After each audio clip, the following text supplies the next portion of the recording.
جب آسمان پھٹ جائے گا اور جب تارے جھڑ پڑیں گے اور جب سمندر ابل پڑیں گے اور جب قبریں اکھیڑ دی جائیں گی، تب ہر شخص معلوم کر لے گا کہ اس نے آگے کیا بھیجا تھا اور پیچھے کیا چھوڑا۔ اے انسان، تجھ کو اپنے رب کریم کے بارے میں کس چیز نے دھوکہ دیا؟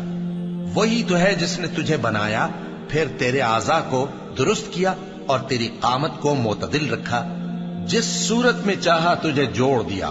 مگر افسوس تم لوگ جزا کو جھٹلاتے ہو، حالانکہ تم پر نگہبان مقرر ہیں، یعنی معزز کاتبین۔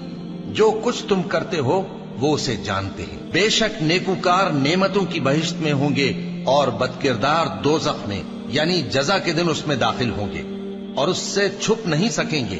اور تمہیں کیا معلوم کہ جزا کا دن کیسا ہے؟ پھر تمہیں کیا معلوم کہ جزا کا دن کیسا ہے؟ جس روز کوئی کسی کے کچھ کام نہ آ سکے گا اور حکم اس روز اللہ ہی کا ہوگا۔